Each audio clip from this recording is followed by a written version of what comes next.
You want to remember that when you make your rice, okay, you want to make sure that you let the water boil first. Put a little bit of, just a pinch of salt in the water. Or if you have high blood pressure, don't worry about the salt. Just, just let the water boil. It'll still boil without the salt, okay? So you want to let the water boil.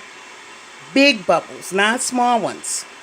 The bigger the bubbles, then that means that the better your chances for your rice to be fluffy also.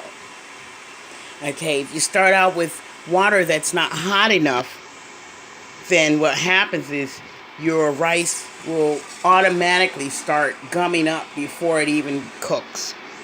So you want to always make sure, right now it's just steaming a little bit.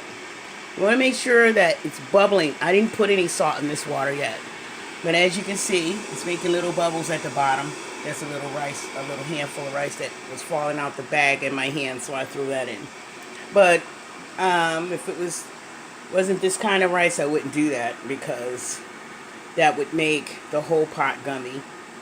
And I don't eat gummy rice. And I don't eat glue, I don't want to eat rice that tastes like glue or the texture like glue and it's stuck together and, I mean, it's not like I haven't, but I prefer my rice to be very fluffy to where when you move it around, none of it is sticking together. Not one grain is sticking to the other.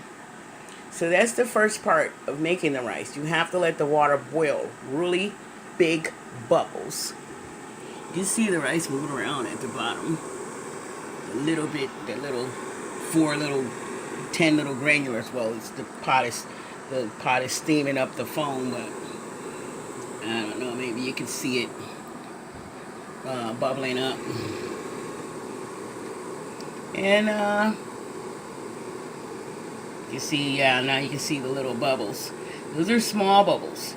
You want to wait for the bubbles to be really big. And that's when it's time to put the rice in. Okay?